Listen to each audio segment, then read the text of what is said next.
Alright, hello everyone. How is everyone doing? Are you doing well so far? Are you understanding yourself better? I hope so. Anyway, let me share my slide. Our topic for today is on the self according to philosophy. We are still within philosophy, part 2 of our lecture on this. If you remember, sana naman naalala nyo, our first lecture on this was physicalism.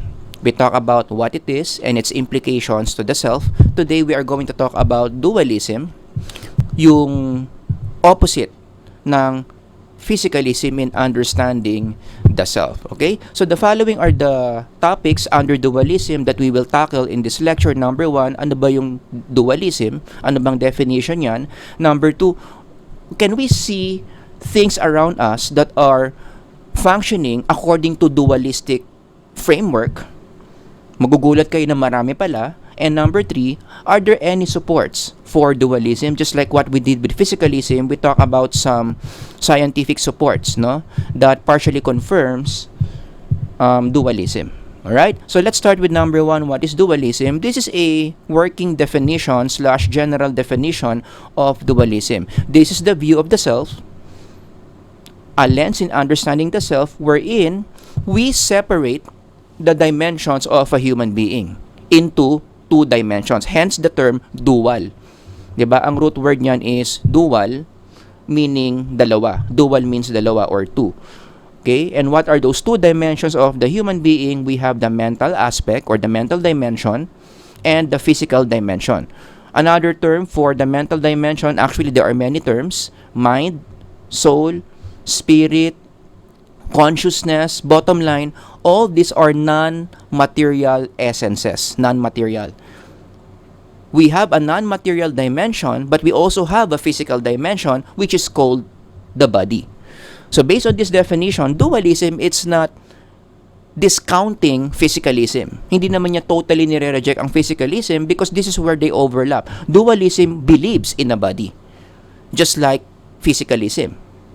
It also believes in the body. It's just that ang difference ng dualism is there is more to the body. We are not just a body. We are an essence, a mind, a soul, a spirit, thinking beings inside a body. Although we have a body, we are not our body.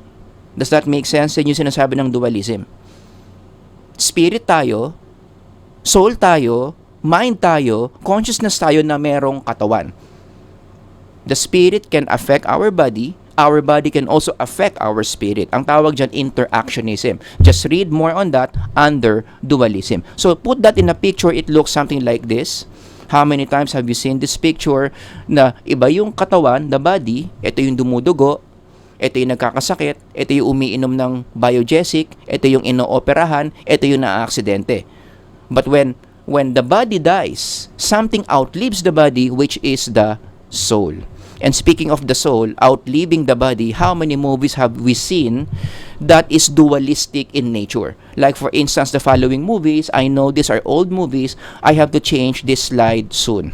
Diba? Wala na yata nakapanood sa inyo nito, no? Like one example would be the movie entitled Ghost. From the term itself, Ghost, this is a story about two lovers. Yung isa namatay, at nung namatay siya, tinuloy pa rin niya yung paglalove niya doon sa partner niya, who is the woman here. Ang namatay dito yung lalaki, no? Or another movie during my time, this was such a hit, The Sixth Sense. Who among you here have seen The Sixth Sense? Raise your hand. Siyempre wala magre-raise ng hand kasi nga hindi naman to live, no? But for those of you who did watch The Sixth Sense, it was a great movie. I'm sure yan yung pananaw nyo, but for this to make sense, for Sixth Sense to make sense, nagra-rhyme pa, no? For Sixth Sense to make sense, you have to appreciate dualism, especially towards the end of the movie. Yan, ako, mako-curious kayo. Ano kaya yung end of the movie na sinasabi niya? You watch it so you will understand. If you are watching anime and you are enjoying Dragon Ball, the entire narrative and framework of Dragon Ball is dualism in nature, eh. 'Di ba? In that anime, somebody dies and somebody resurrects. 'Di ba? Kapag namatay si Goku, yung soul niya pupunta sa isa pang realm, may gagawin siya doon, and then later on, fast forward, yung soul niya babalik sa body niya, buhay ulit siya. And he fights enemies again. Makikipagsuntukan na naman kay Cell, kay Frieza, I mean, if you know what I mean, no? Or Ghost Fighter. For those of you who watch Ghost Fighter, this is again, the narrative of this anime is dualistic in nature. Merong spiritual realm, merong mga spiritual beings. That's why you would understand why some people find it hard to believe the dualism lens in understanding the self, especially if you are science-oriented. Because if you are science-oriented, your training is everything is just physical.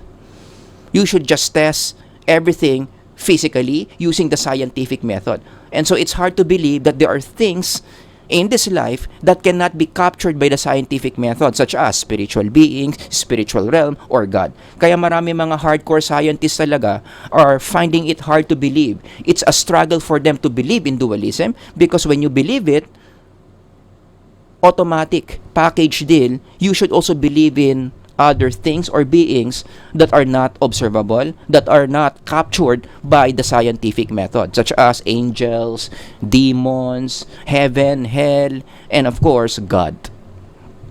Does that make sense? Some examples of dualistic statements, the one by Socrates. Last time, si Democritus, no? Ngayon si Socrates, ang sabi niya, the body cannot be cured without regard for the soul.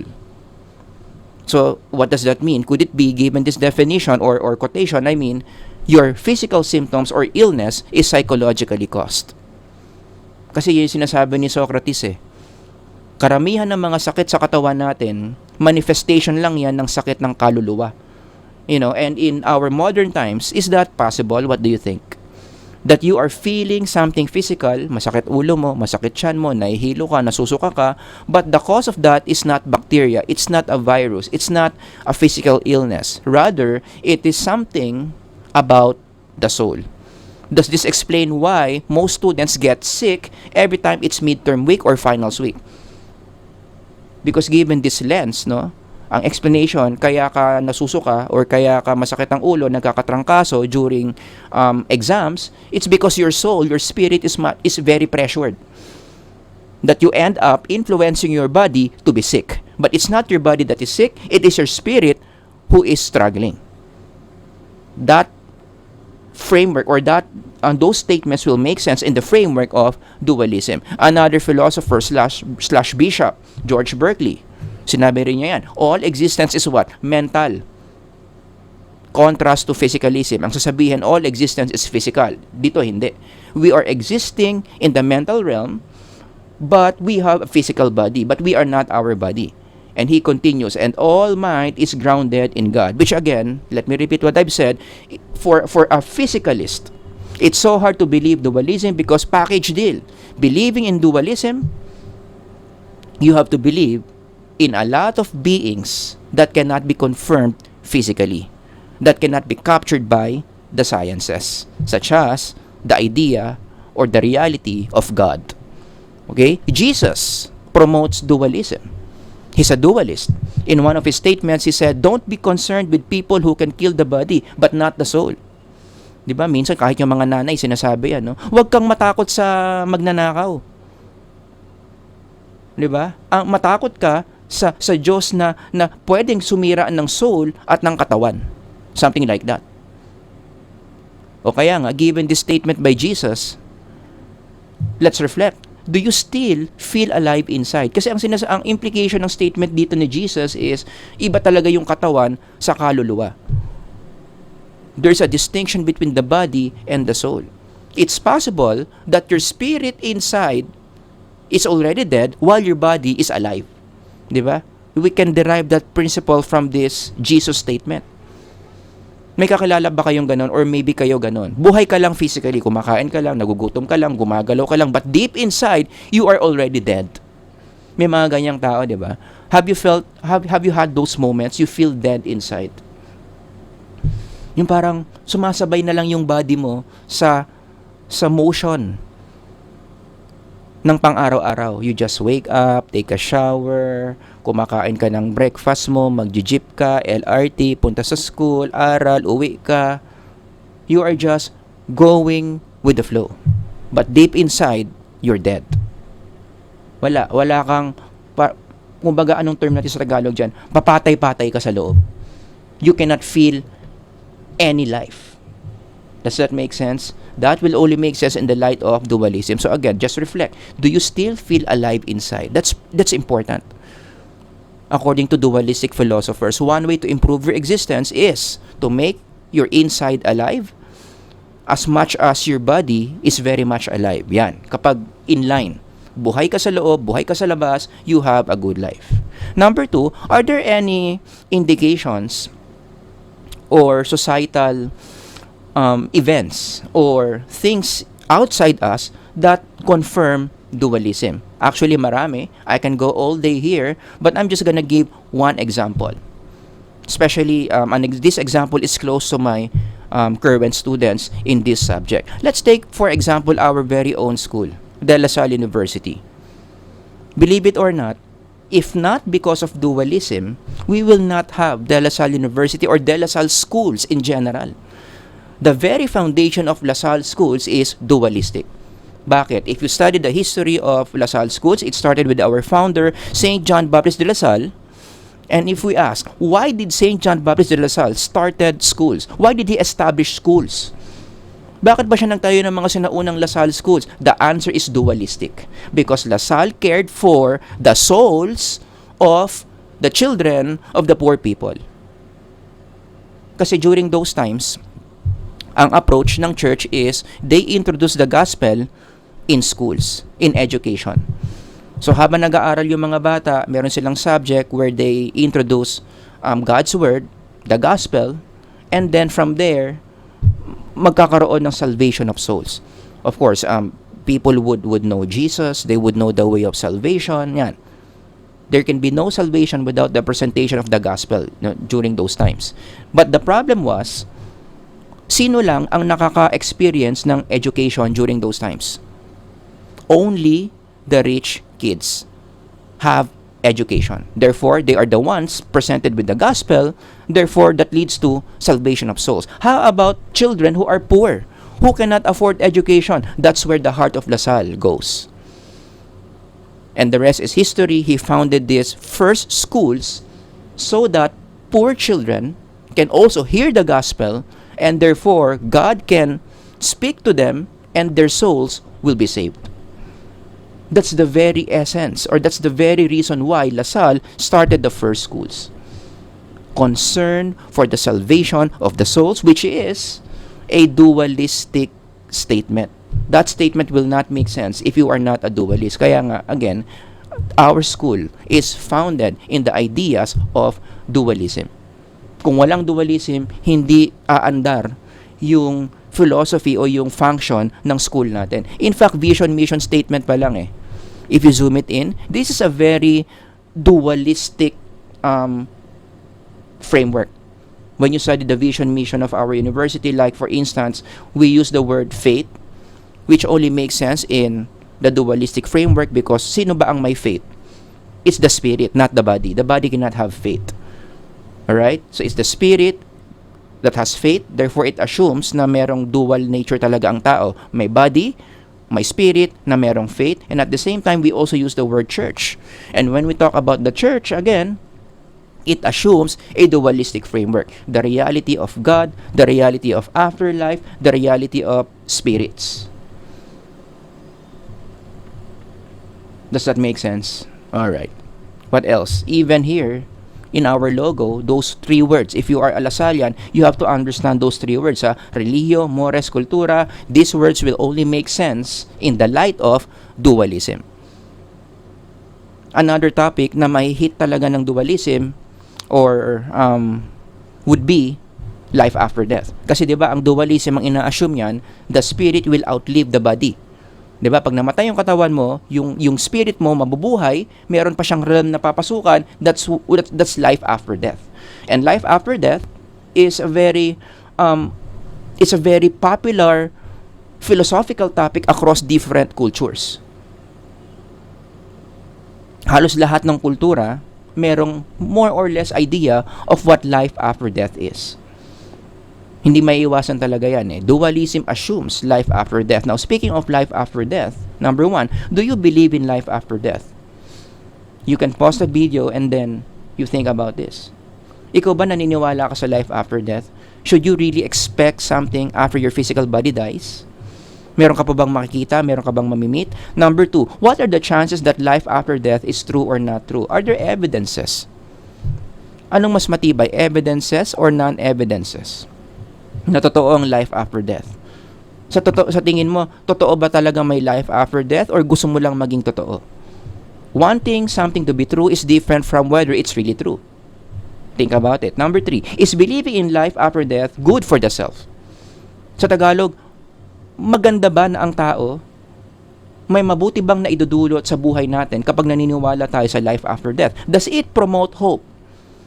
Or you just end up being scared to die when you believe in life after death?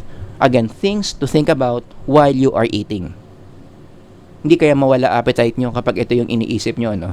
Anyway, last one, number three, are there any supports that partially confirms that dualism is a valid lens in understanding the self? Let me present some. Number one, that consciousness is not in the brain. This is another key finding in modern neuroscience. When we talk about consciousness, which is again another term that we use for self, for mind, for spirit, for soul.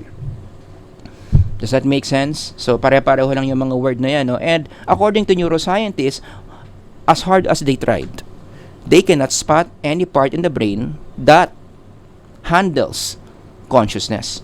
Going back to that lecture that we had last meeting, di ba sabi ko, yung different parts of the brain are handling different functions. Other than that, these different parts of the brain collect different information from the environment. As in, you pick any part here, use your finger, pick any part, that particular part of your brain right now, as in right now, it is absorbing information from outside. What are the words I'm saying now? Where are you right now? Who are you? Diba? What are your favorite food? Anong temperature dyan habang nanonood ka ng lecture video na to? Are you already hungry? What time is it? All of these questions are being answered by the different parts of your brain. They are constantly collecting information. But then, after all those information are collected, which part of the brain synthesizes all those information that forms your current consciousness? Kasi kapag puro information lang nandyan, walang synthesis, the world around you will not make sense. Siguro I can use an analogy here. No, my favorite analogy on this is, let's say you are going to cook adobo. Shout out for those of you who like adobo as food. Diba? Ito yung mga ingredients of adobo. Now, if I put all these ingredients in front of you, is that already an adobo? No. These are just the small parcels, small ingredients that will form adobo. But it's not yet adobo. What should happen is a mind, a person, the chef, the cook must synthesize all these ingredients to produce the adobo dish. So from here to here, what do you need? From here to here, you need a mind. You need consciousness to cook all this, process all this, and make a dish like that. The same thing with consciousness. All these parts of the brain collect information from your outside environment, but who combines all this so that everything right now makes sense to you?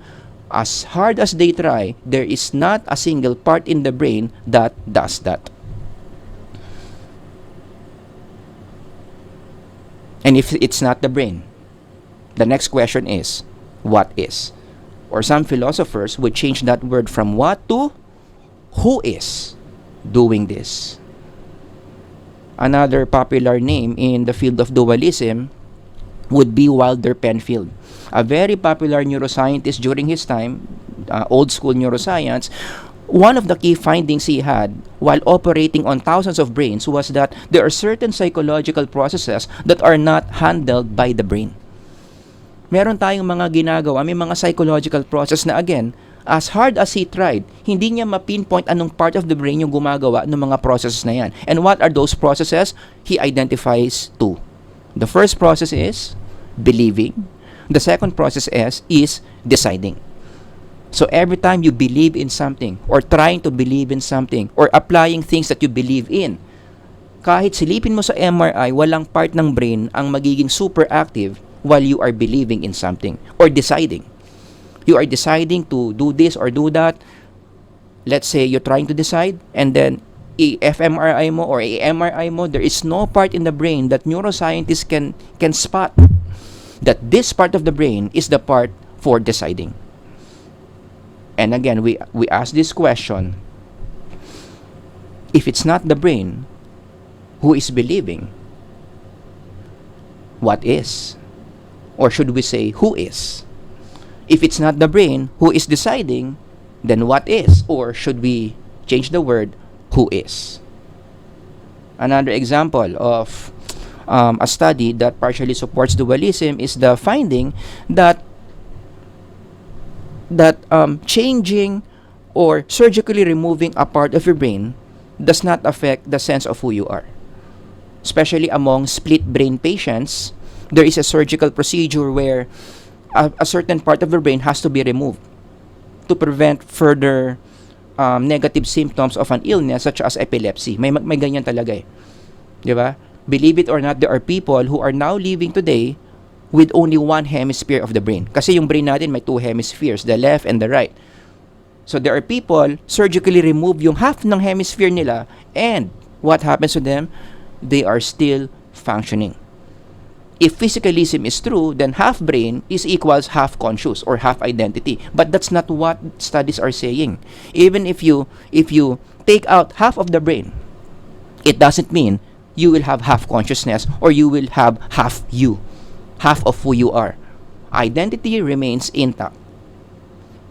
Psychological processes remain intact. Although, at some point, medyo maapektuhan. Just to be fair. May mga changes, you have to relearn again certain things, but again, removing a big part of your brain is not equals to removing a big part of yourself. Half brain is not equals to half consciousness. And the last line of evidence that partially supports dualism is out-of-body/near-death experiences. Very common. And please, don't misunderstand this lesson. This lesson is not teaching about spiritism. In fact, to tell you, this topic, out-of-body, near-death experiences, are topics that is very, very popular or being talked about by who? Medical doctors. Not even psychologists. Sumunod na lang yung mga psychologists dyan. But these are medical phenomenons. Una nilang nakikita yan, madalas nilang nakikita yan sa medical field. So again, if you download the handout of this lecture, you can just read on your own the following journal articles, mostly written by doctors, medical professionals, the people that the least you would expect to believe in dualism. Kasi pag doctor ka, ang bias mo talaga, physicalism. Yan yung framework ng mga doctors eh. Everything is physical. You have problems because you have physical problems. Therefore, these are my prescriptions. Therefore, ang kailangan mo, surgery. All of these are physical solutions. But then again, may mga doctors who can no longer deny that there are certain events in the medical field that does not make sense if humans are just bodies. That's why, again, let me repeat this, very important, most of these books, most of these studies are being done by medical doctors, not psychologists, not spiritists. They have even wrote books on this. If you notice the following books, all of these authors are medical doctors. The least you expect to believe in dualism, but since the evidences are so strong, it gives them motivation to talk about this in the physical sciences. Okay? So some examples of accounts of near-death experiences or out-of-body experiences, usually when you have a really bad accident, car crashing, di ba may mga accounts nagsasabi na yung katawan niya, nakita niya, lumabas yung kaluluwa niya sa katawan niya, nakita niya katawan niya durog na durog after the car accident. Nakita niya yung mga police, yung mga medic, kung paano tinanggal yung katawan niya sa kotse at tinakbo siya sa emergency room. Okay? Another situations where this is commonly experienced would be during surgical procedures. especially the major operations, heart surgery or brain surgery. There are accounts where they mentioned that their souls separated from their body and they could see their bodies being operated on by doctors. They could hear what doctors were talking about. They could see the things happening inside the operating room. They hear the conversations of doctors. They see what nurses are doing. There was this one account that I want to share where this soul met someone who is already dead, but the spirit is existing in the spiritual realm. There was this one story of a young guy who underwent a heart surgery. Now, after the anesthesia was induced to him, his soul separated from his body and he saw his body being operated on. But while that is happening, for some reason, his soul went to another realm and he encountered many other souls. And one of the souls that he encountered was a soul of one of the friends, closest friends of his mom. But this friend of his mom, they've already lost touch. That friend and his mom already lost touch for so many years. But it used to be they were very good friends. And he remembers this soul because this friend of his mom, once upon a time, was always going at their place. So nakita niya yung soul na yon. Now fast forward, the surgery went well, his soul went back to his body, then he woke up. And the first time that he woke up, he saw his mom, so he told the story. Alam mo ma, I saw this soul of your old-time friend, the one you already have lost touch. Her soul is already in the spiritual realm. Now when the mom heard that, the mom was surprised because he never heard any news that friend of hers already passed away. Because during those times, social media is not yet existing. So news travels slow. So she did some research, she made some calls, and lo and behold, that was the only time that she confirmed that long-time friend she had have already passed away without her knowledge. And how did he knew that she's already dead? Because of the out-of-body experience of her son. So given all this, let's just reflect.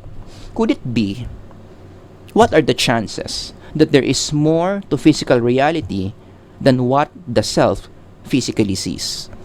This question will be asked by someone, by a philosopher who is a dualist.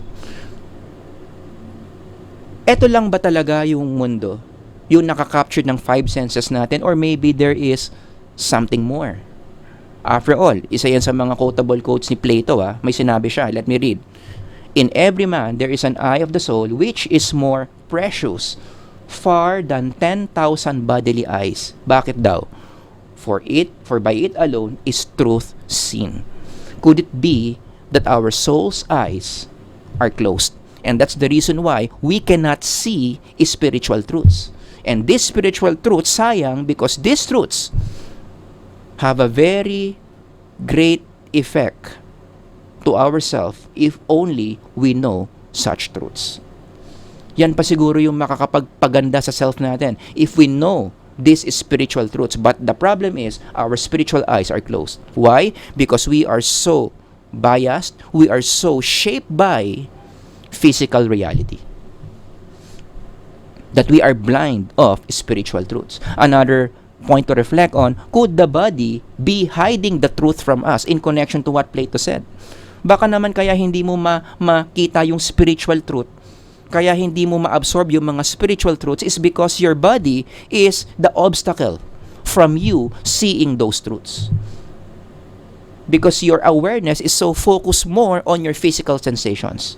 Focus ka lang sa katawan mo kasi gutom ka, kasi gusto mong mabusog, kasi gusto mong maka-experience ng pleasure, gusto mong magpamasahe, gusto mong ma-excite, gusto mong mag-exercise. It's all physical that you cannot see the spiritual side of you.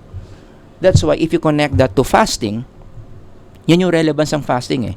In the physicalist view, fasting is just about losing weight. But in a dualistic view, fasting has a spiritual reason.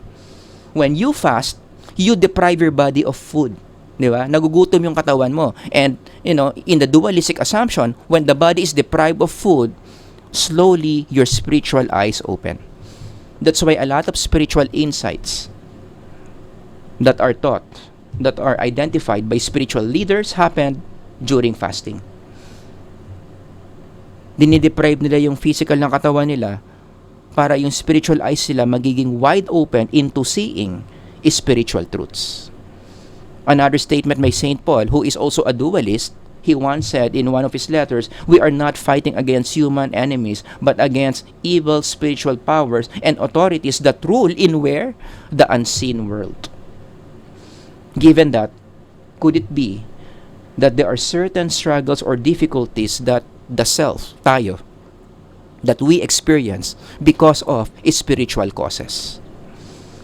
Could it be that there are certain issues, there are certain problems? Ang problema hindi parents mo, hindi kaibigan mo, hindi yung teacher mo, hindi yung government, but spiritual beings, spiritual forces that you don't see. In closing, what are some implications of all this? If you use dualism as a lens in understanding the self, let me share some. Number one, it means that nurturing the body is not the same as nurturing the self. In the physicalism worldview, nurturing the body is equals to nurturing the self because your body is the self. So in the physicalistic worldview, pakainin mo lang yung katawan mo, okay ka na, basic nutrients, hydrate, rest, take good care of your body. That's it. That's nurturing the self. But in the dualistic framework, okay rin naman to nurture your body, but it doesn't stop there. Because a different part or another story is you nurture the self, the non-physical. Nurturing the body is not the same as nurturing the self. In fact, St. John Baptist de La Salle, who is a dualist himself, once said this statement, "God feels such great tenderness for us that He gave us His own Son to nourish what? Our souls." And what's amusing about the statement by La Salle here is that what nourishes the soul is not a what. It's not a thing. Hindi massage, hindi mukbang.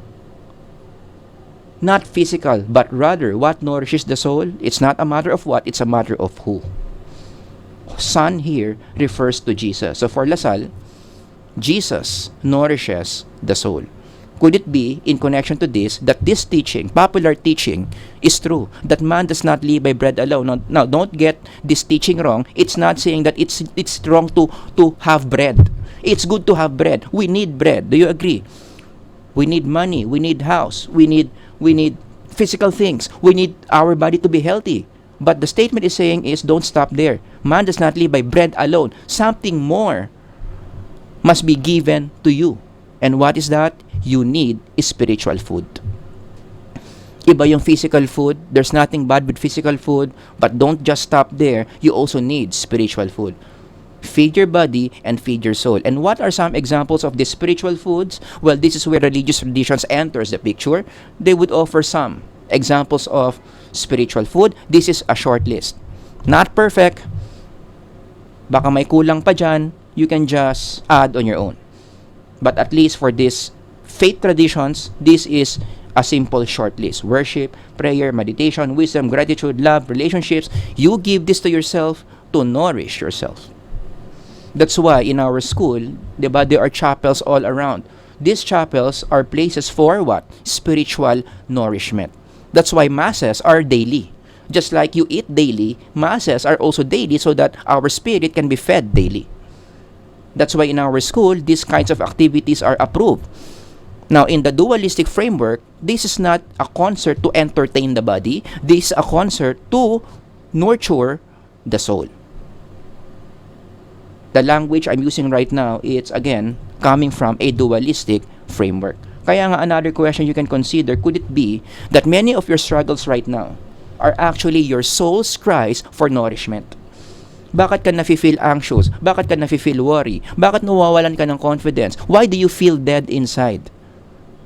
Maybe, one of the reason is, eto na yung iyak ng kaluluwa mo na gusto na niyang kumain ng mga to. The same thing with our physical bodies. If you deprive our physical body, what happens? We feel things. Headache, we feel weak, right? Nagsusuka tayo, nagkaka-ulcer tayo. Ganun din sa spirit. If you deprive your spirit of the food that it needs, some self-issues may come out. Another implication, if you use dualism as a lens of understanding yourself, is the possibility of life after death. And again, let me emphasize that this is not a religious issue. Although religions talk about life after death, but it's not religion that started life after death. Life after death is an existential issue. All people who are alive, all people who are existing must think about life after death, because again, it is an existential issue. If you want to read more about life after death in the medical perspective, how would a doctor understand life after death?